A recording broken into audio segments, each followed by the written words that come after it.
Boss TV ವೀಕ್ಷಕರೆಲ್ಲರಿಗೂ Manjunath Bhat ಗುರುಜಿ ಮಾಡುವ ನಮಸ್ಕಾರಗಳು. July ಮಾಸ ಭವಿಷ್ಯ ಸಿಂಹರಾಶಿ. ಸಿಂಹರಾಶಿಯಲ್ಲಿ ಜನಿಸ್ತಕ್ಕಂಥ ವ್ಯಕ್ತಿಗಳಿಗೆ ಶುಭಫಲಗಳು ಪ್ರಾಪ್ತಿಯಾಗತ್ತೆ ಅಂತ ಹೇಳಬೇಕು. ಯಾಕೆ ಅಂದರೆ ಲಾಭಸ್ಥಾನದಲ್ಲಿ ಗುರು ಇದ್ದಾನೆ. ಗುರು ಏಕಾದಶ ಸ್ಥಾನದಲ್ಲಿದ್ದಾಗ ನಾವು ಶುಭಫಲವನ್ನೇ ಹೇಳಬೇಕು. ಶಾಸ್ತ್ರವಾಗಿರುತ್ತೆ ಏ ಗ್ರಹಿಷ್ಠ ಸ್ಥಾನಗತಃ ತೇಷಾಂಗ್ರಹಾಣಾಂ ಶುಭ ಏಕಾದಶ ಸ್ಥಾನ ಫಲಪ್ರಾಪ್ತ್ಯರ್ಥಂ. ಲಾಭಸ್ಥಾನದಲ್ಲಿ ಯಾವುದೇ 9 ಗ್ರಹಗಳಲ್ಲಿ ನವಗ್ರಹಗಳಲ್ಲಿ ಯಾವುದೇ ಗ್ರಹ ಇದ್ರೂ ಕೂಡ ಶುಭಫಲಗಳು ಪ್ರಾಪ್ತಿಯಾಗತ್ತೆ. ಒಂದು ವೇಳೆ ಬೇರೆ ಜಾಗದಲ್ಲಿದ್ದರೂ ಕೂಡ ಶುಭಫಲವನ್ನು ಕೊಡಲಿ ಅಂತ ನಮ್ಮ ಚಿಂತನೆ ಇರುತ್ತೆ.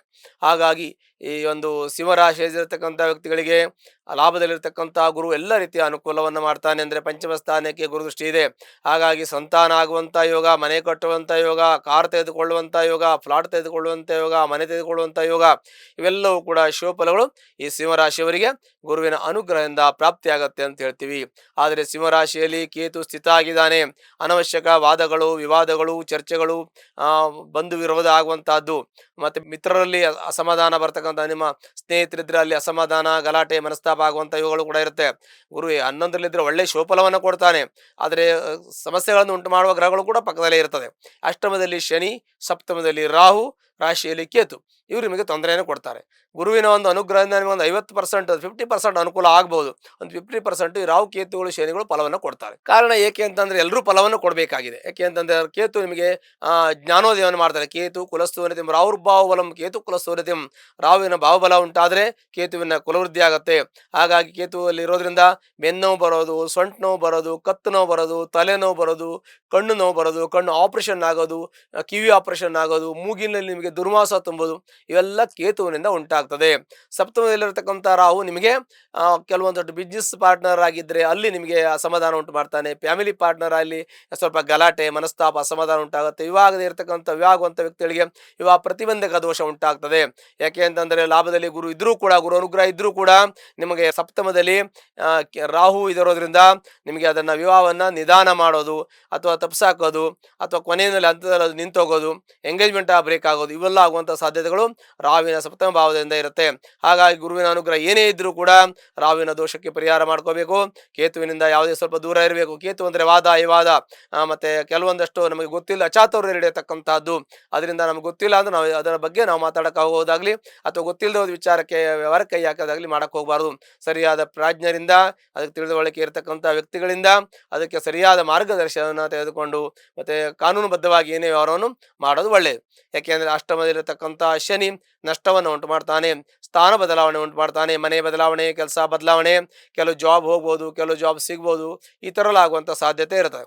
ಹಾಗಾಗಿ ಕೋರ್ಟು ಕಚೇರಿ, ವ್ಯಾಜ್ಯ ವ್ಯವಹಾರ ಹೋಗುವಂಥ ಸಾಧ್ಯತೆ ಇರುತ್ತೆ. ಪಿತ್ರಾಯತ ಆಸ್ತಿ ವಿಚಾರದಲ್ಲಿ ಅಥವಾ ಸ್ವಂತಾಯತ ಆಸ್ತಿ ವಿಚಾರದಲ್ಲಿ, ಮತ್ತು ಗಂಡ ಹೆಂಡತಿಯ ದಾಂಪತ್ಯದಲ್ಲಿ, ಮಕ್ಕಳು ತಂದೆ ತಾಯಿ ಮಕ್ಕಳಲ್ಲಿ ಭಾಗಕ್ಕೋಸ್ಕರವಾಗಿ ಗಲಾಟೆಯಾಗಿ ಕೋರ್ಟ್ ಹೋಗ್ಬಿಟ್ಟಲ್ಲಿರುವಂಥ ಸಂದರ್ಭ ಇರುತ್ತೆ. ಹಾಗಾಗಿ ಇದು ತಾತ್ಕಾಲಿಕವಾಗಿರ್ತಕ್ಕಂಥ ವಿಚಾರ ಆಗಿರೋದು. ಸ್ವಲ್ಪ ತಾಳ್ಮೆಯಿಂದ ಇದ್ದರೆ ಎಲ್ಲ ಸರಿ ಹೋಗುತ್ತೆ. ಆಮೇಲೆ ಇಂಥ ಸಮಸ್ಯೆಗಳು ಬರೋದಿಲ್ಲ. ಮತ್ತು ಸರಿಯಾದ ಒಂದು ಮುಂಚೆ ತುಂಬ ಚೆನ್ನಾಗಿದ್ವಿ, ಇವಾಗ ನಾವು ಅಸಮಾಧಾನ ಆಯಿತು, ನಮಗೆ ಚೆನ್ನಾಗಿಲ್ಲ, ಭಿನ್ನಾಭಿಪ್ರಾಯಗಳು ಬರ್ತಾ ಇದೆ ಅಂತ ಹೇಳ್ತೀರಾ. ಆದರೆ ಇನ್ನು ಸ್ವಲ್ಪ ಸಹೋದರಿ, ಈ ಭಿನ್ನಾಭಿಪ್ರಾಯಗಳು ಮುಂಚೆ ಇತ್ತು ನಮಗೆ, ಇವಾಗ ನಾವು ಚೆನ್ನಾಗಿದ್ದೀವಿ ಮುಂಚೆ ಥರ ಅಂತ ಹೇಳ್ತೀರಾ. ಹೀಗೆ ತಾತ್ಕಾಲಿಕ ಇರತಕ್ಕಂಥ ಸಮಸ್ಯೆಗಳಿಗೆ ತಾತ್ಕಾಲಿಕವಾಗಿ ಆ ಸಮಯದಲ್ಲಿ ಸ್ವಲ್ಪ ನ್ಯೂಟ್ರಲ್ ಆಗಿರೋದು, ಸ್ವಲ್ಪ ಹೊತ್ತು ತಾಳ್ಮೆಯಿಂದ ಇದ್ಬಿಡಬೇಕು. ಆ ಸಮಯ ಕಳೆದವ್ರು ಮತ್ತೆ ಆ ಸಮಸ್ಯೆ ಬರೋದಿಲ್ಲ. ಹಾಗಾಗಿ ಜಾಗ್ರತೆ ಬಹಳ ಮುಖ್ಯವಾಗಿರುತ್ತೆ. ಇನ್ನು ನಿಮ್ಮ ಆರ್ಥಿಕ ಸ್ಥಿತಿ ಸ್ವಲ್ಪ ಮಟ್ಟಿಗೆ ಹದಗೆಡೋ ಸಾಧ್ಯತೆ ಇದೆ. ಅಂದರೆ ದುಡ್ಡು ಕಳ್ಕೊಳ್ಳೋದು, ಗ್ಯಾರಂಟಿ ಹಾಕೋದು, ಸೂರಿಟಿ ಹಾಕೋದು ಇವೆಲ್ಲ ಮಾಡೋಕ್ಕೆ ಹೋಗಬಾರ್ದು. ಅದು ಹಾಕಿದ್ರೆ ಸ್ವಲ್ಪ ನಿಮಗೆ ತೊಂದರೆ ಆಗ್ಬೋದು, ಮನಸ್ತಾಪ ಆಗ್ಬೋದು, ನಿಮ್ಮ ಸಂಬಂಧಿಕರಲ್ಲಾಗಲಿ ಸ್ನೇಹಿತರಲ್ಲಾಗಲಿ. ಮತ್ತು ಅಣ್ಣ ತಮ್ಮಂದರಲ್ಲಿ ಸ್ವಲ್ಪ ಮಟ್ಟಿಗೆ ಅಸಮಾಧಾನ ಇದ್ದರೆ ಅದನ್ನು ಕೂತು ಮಾತಾಡೋದು. ಮತ್ತು ಕಾರು, ಮನೆ, ಫ್ಲಾಟು ಇವೆಲ್ಲ ತೆಗೆದುಕೊಳ್ಳೋಕ್ಕೆ ಗುರುವಿನ ಅನುಗ್ರಹ ಇದೆ. ನಿಮಗೆ ದುಡ್ಡು ಕೂಡಿ ಬರ್ತದೆ ಅಂತ ಹೇಳ್ತೀವಿ. ಅಂದರೆ ದುಡ್ಡು ಕೂಡಿ ಬರುತ್ತೆ, ಆದರೆ ಕೈಯಲ್ಲಿ ನಿಲ್ಲಲ್ಲ ಅಂತ ಹೇಳ್ತೀವಿ. ಅಸೆಟ್ ಮಾಡ್ಬೋದು, ನೀವು ಯಾವುದೋ ಒಂದು ಇನ್ಸ್ಟಾಲ್ಮೆಂಟ್ ತೊಗೊಂಡು ಸ್ವಲ್ಪ ದುಡ್ಡು ಒಂದು ಕಡೆ ಸೇರಿಸಿರ್ಬೋದು, ನೀವು RD ಮಾಡ್ಬೋದು. ಈ ಥರದ್ದು ಹಣಕಾಸಿನ ವಿಚಾರದಲ್ಲಿ, ಇಲ್ಲ ಸೈಟು ಮನೆ ತೊಗೊಂಡು EMI ಹಾಕ್ಕೊಳ್ಳೋದು, ಇಲ್ಲ ಕಾರು ಫ್ಲಾಟು ತೊಗೊಳ್ಳೋದು, ಈ ಥರ ತೊಗೊಂಡು EMI ಹಾಕ್ಕೊಂಡು ದುಡ್ಡು ನೀವು ಉಳಿತಾಯ ಮಾಡ್ಕೋಬೋದು. ನೀವು ಗೋಲ್ಡ್ ತೊಗೋಬೋದು, ಏನೇ ತೊಗೋಬೋದು, ಅದರಿಂದ ತಪ್ಪೇನಿಲ್ಲ. ಬಟ್ ನೀವು ಉಳಿತಾಯಕ್ಕೋಸ್ಕರ ಕೈಯಲ್ಲಿ ದುಡ್ಡಿದ್ರೆ ನಿಲ್ಲಲ್ಲ ನಿಮ್ಮ ಕೈನಲ್ಲಿ. ಏನಾದ್ರು ಉಳಿತಾಯ ಯೋಜನೆ ಇಟ್ಕೊಂಡ್ರೆ ಭಾಳ ಒಳ್ಳೆಯದು ಅಂತ ನಿಮಗೆ ಸಲಹೆಯನ್ನು ಕೊಡ್ಬೋದು. ಮಕ್ಕಳು ಒಳ್ಳೆ ವಿದ್ಯಾವಂತರು ಆಗ್ತಾರೆ, ಬುದ್ಧಿವಂತರಾಗ್ತಾರೆ. ಯಾಕೆಂದರೆ ಈ ರಾಶಿಗೆ ಪಂಚಮಾಧಿಪತಿ ಆಗಿರ್ತಕ್ಕಂಥ ಗುರು ಒಳ್ಳೆ ಜ್ಞಾನವಂತರು, ಒಳ್ಳೆ ಸುಸಂಸ್ಕೃತ ಮನೆತನದವ್ರು ನೀವು ಆಗಿರ್ತೀರಿ. ನಿಮ್ಮ ಮಕ್ಕಳು ಕೂಡ ಒಳ್ಳೆ ನಿಮ್ಮ ಮಾತನ್ನು ಕೇಳ್ತಕ್ಕಂಥವ್ರು, ನಿಮಗೆ ಒಳ್ಳೆ ಆಗು ಹೋಗುಗಳು, ನಿಮ್ಮ ಕಷ್ಟ ಸುಖವನ್ನು ಹಂಚಿಕೊಳ್ಳುವಂಥ ಒಳ್ಳೆ ಮಕ್ಕಳಿದ್ದಾರೆ. ಅಂದರೆ ನಿಮ್ಮ ಪುಣ್ಯ ಮಾಡಿದಿರಿ, ಪೂರ್ವಜರು ಮಾಡಿದ್ದಾರೆ, ನೀವು ಮಾಡಿದ್ದೀರಿ ಅಂತ ನಾವು ಹೇಳಬೇಕು. ಭಾಳ ಸಂತೋಷ ವಿಚಾರ. ಆರೋಗ್ಯ ವಿಚಾರ ಬಂದರೆ, ಆರೋಗ್ಯದ ಸ್ವಲ್ಪ ಮಟ್ಟಿಗೆ ನಿಮಗೆ ಗ್ಯಾಸ್ಟ್ರಿಕ್ ಆಗುವಂಥ ಸಾಧ್ಯತೆ ಇದೆ. ಬೇರೆ ಏನು ತೊಂದರೆ ಇಲ್ಲ. ಗ್ಯಾಸ್ಟ್ರಿಕ್ ಆಗೋದು, ಲಿವರ್ ಜಾಮ್ ಆಗೋದು, ಅಥವಾ ಡೈಜೆಷನ್ ಆಗದೆ ಇರೋದು, ಮತ್ತು urine infection, kidney kidney stone ಈ ಥರ ಸಮಸ್ಯೆಗಳು ಬಂದರೆ ಬರ್ಬೋದೇ ಹೊರತು ಬೇರೆ ಯಾವ ಸಮಸ್ಯೆ ಮೇಜರ್ ಸಮಸ್ಯೆಗಳು ಬರೋದಿಲ್ಲ. ರಕ್ತ ಸಂಬಂಧಪಟ್ಟಂಥ ತೊಂದರೆ, ಎಲುಬಿಗೆ ಸಂಬಂಧಪಟ್ಟಂಥ ತೊಂದರೆಗಳು ಬರೋದಿಲ್ಲ, ಚೆನ್ನಾಗಿರುತ್ತೆ ಅಂತ ಹೇಳ್ಬೋದು. ಬಿದ್ದುಪೆಟ್ಟು ಮಾಡ್ಕೊಳ್ಳೋಂಥ ಯೋಗ ಇದೆ. ಸಾಮಾನ್ಯ ಬಿದ್ದುಪೆಟ್ಟು ಮಾಡ್ಕೊತಾರೆ. ಅಷ್ಟೊಂದು ಶನಿ ಇದ್ದಾಗ ಸಾಮಾನ್ಯವಾಗಿ ಚಿಕ್ಕಪುಟ್ಟ ಆಗುತ್ತೆ. ಅದು ಸಾಮಾನ್ಯವಾಗಿ ಶನಿ ಇಲ್ಲಾಂದ್ರೂ ಆಗ್ತದೆ, ಕೆಲವು ಸಲ ಚಾತುರ್ಯ ನಡೀತದೆ. ಅದು ಜಾಗ್ರತೆ ಇರೋದ್ರಿಂದ ಅಂಥ ದೋಷಗಳು ಬರೋದಿಲ್ಲ. ಅಂಥ ಸಮಸ್ಯೆಗಳಿಂದ ತಾವು ಪಾರಾಗ್ಬೋದು. ಇನ್ನು ಲಾಭ ನಷ್ಟ ನೋಡೋಕೋದ್ರೆ ಲಾಭ ಎಷ್ಟು ಬರುತ್ತೋ ಅಷ್ಟು ಖರ್ಚಾಗ್ತದೆ. ಸ್ವಲ್ಪ ನಷ್ಟದಲ್ಲಿದ್ದೀವಿ, ಸ್ವಲ್ಪ ಖರ್ಚಲ್ಲಿದ್ದೀವಿ ಅಂತ ಹೇಳಬೇಕು. ಅದು ಚೆನ್ನಾಗಿ ಬರ್ತದೆ, ಚೆನ್ನಾಗಿ ಖಾಲಿ ಆಗ್ತದೆ, ಕೈ ನಿಲ್ಲ. ಇದಕ್ಕೆ ನಾನು ಮುಂಚೆ ಹೇಳಿದ ರೀತಿಯಲ್ಲಿ ಯಾವುದೋ ರೀತಿಯ ಉಪಾಯವನ್ನು ಕಂಡುಕೊಂಡು ಉಳಿತಾಯವನ್ನು ಮಾಡ್ಕೋಬೇಕು. ಮುಂದಿನ ಮಕ್ಕಳಿಗೆ, ಮೊಮ್ಮಕ್ಕಳಿಗೆ, ಮುಂದಿನ ತಲೆಮಾರಿಗೆ ಭದ್ರತೆ ಕೊಡ್ತಕ್ಕಂಥದ್ದು, ಅವರ ಜೀವನಕ್ಕೆ ಮುಂದೆ ಅವರಿಗೆ ಅಡಿಪಾಯವನ್ನು ಹಾಕಿ ಕೊಡ್ತಕ್ಕಂಥದ್ದು ತಂದೆ ತಾಯಿಯರಾಗಿರ್ತಕ್ಕಂಥ ಕರ್ತವ್ಯ ಕೂಡ ಇರುತ್ತೆ. ನಮ್ಮ ತಂದೆ ತಾಯಿ ನಮಗೆ ಮಾಡಿದಿರೋ ಬಿಟ್ಟಿರೋ ಅನ್ನೋ ಕ್ವಶ್ಚನ್ ನಾವು ಮಾಡೋ ಹಾಗಿಲ್ಲ. ಯಾಕೆಂದರೆ ನಮ್ಮ ಪೂರ್ವ ಜನ್ಮದಲ್ಲಿ ಪೂರ್ವಾಜಿತ ನಮ್ಗೆ ಏನು ಸಿಗಬೇಕು ಅದು ದೇವ್ರು ಕೊಡ್ತಾನೆ. ಆದರೆ ನಮಗೆ ದೇವ್ರ ಬುದ್ಧಿ ಕೊಟ್ಟಿದ್ದಾರೆ, ನಾವು ಒಳ್ಳೆಯದನ್ನು ಮಾಡಬೇಕು ಅನ್ನುವಂಥ ಯೋಚನೆಯನ್ನು, ಚಿಂತನೆಯನ್ನು ಆ ಹಾದಿಯಲ್ಲಿ ನಾವು ಹೋದಾಗ ನಮಗೆ ಒಳ್ಳೆಯ ಮಾರ್ಗದರ್ಶಕರಾಗಿ ದೇವರೇ ನಮಗೆ ದಾರಿಯನ್ನು ತೋರಿಸ್ತಾನೆ ಅಂತ ಹೇಳಬೇಕು. ಮತ್ತು ಸಿಂಹರಾಶಿಯರು ಹುಟ್ಟಿರ್ತಕ್ಕಂಥ ವ್ಯಕ್ತಿಗಳಿಗೆ ಒಳ್ಳೆಯ ಒಂದು ಶುಭಫಲಗಳು ಯಾವ ರೀತಿ ಅಂತಂದರೆ, ರಾಜಕೀಯ ವ್ಯಕ್ತಿಗಳಾಗಿದ್ದು ರಾಜಕೀಯದಲ್ಲಿ ಬೆಳೆಯುವಂಥದ್ದು, ಇಂಡಸ್ಟ್ರಿಯಲ್ಲು, ಪೆಟ್ರೋಲ್ ಬಂಕಲ್ಲಿ ಕೆಲಸ ಮಾಡ್ತಕ್ಕಂಥವ್ರು, ಅಂದರೆ ಅದನ್ನು ನಡೆಸ್ತಕ್ಕಂಥವ್ರು, ಇಂಡಸ್ಟ್ರಿಯಲ್ ಕೆಲಸ ಮಾಡ್ತಕ್ಕಂಥವ್ರು, ಮತ್ತು ದೊಡ್ಡ ದೊಡ್ಡ ಹಣಕಾಸಿನ ವ್ಯವಹಾರ ಮಾಡ್ತಕ್ಕಂಥವ್ರು, ಅವರೆಲ್ಲ ಸ್ವಲ್ಪ ಹುಷಾರಾಗಿರ್ಬೇಕು. ಯಾಕೆಂತಂದರೆ ನಷ್ಟ ಸಮಯ ಬಂದರೂ ಬರ್ಬೋದು. ಹಾಗಾಗಿ ಭಾಳ ಜಾಗ್ರತೆ ವಹಿಸುವಂಥದ್ದು.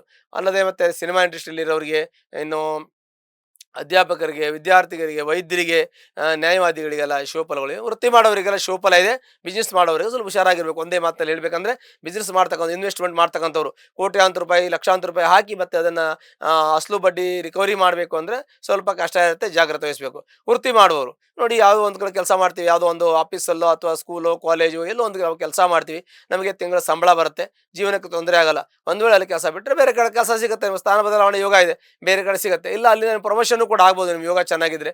ಅದನ್ನು ಕೂಡ ಚಿಂತನೆಯಲ್ಲಿ ಒಳ್ಳೆಯದನ್ನು ನಾವು ತೆಗೆದುಕೊಳ್ಳೋಕ್ಕೆ ಪ್ರಯತ್ನ ಮಾಡಬೇಕು. ಹಾಗಾಗಿ ಸಿಂಹರಾಶಿಯವರಿಗೆ ಸಾಮಾನ್ಯ ಮಧ್ಯಮ ಫಲ ಅಂತ ಹೇಳ್ತೀವಿ. ಒಂದು ವೇಳೆ ಕಷ್ಟದಲ್ಲಿರ್ತಕ್ಕಂಥವ್ರು ಯಾರಾದರೆ ಹತ್ತರಲ್ಲಿರ್ತಕ್ಕಂಥ ಈಶ್ವರ ದೇವಸ್ಥಾನಕ್ಕೆ ಹೋಗಿ ಸೋಮವಾರ ದಿವಸ ನೀವು ಬಿಲ್ಲಪತ್ರೆಯಿಂದ ಅರ್ಚನೆ ಮಾಡೋದ್ರಿಂದ ನಿಮ್ಮ ಎಲ್ಲ ಕಷ್ಟ ನಷ್ಟಗಳು, ದುಃಖ ಪರಿಹಾರ ಆಗತ್ತೆ. ಶುಭವಾಗಲಿ. ಲೇಟೆಸ್ಟ್ ಹಾಗೂ ಇಂಟ್ರೆಸ್ಟಿಂಗ್ ಸುದ್ದಿಗಳಿಗಾಗಿ ಬಾಸ್ ಟಿವಿ ಕನ್ನಡ ಚಾನೆಲ್ನ ಸಬ್ಸ್ಕ್ರೈಬ್ ಮಾಡಿ. ಹಾಗೆಯೇ ಬೆಲ್ ಐಕಾನ್ ಪ್ರೆಸ್ ಮಾಡಿ. ಇದರ ಜೊತೆಗೆ ಫೇಸ್ಬುಕ್, ಇನ್ಸ್ಟಾಗ್ರಾಮ್, ಎಕ್ಸ್ನಲ್ಲೂ ಮಿಸ್ ಮಾಡದೆ ಫಾಲೋ ಮಾಡಿ.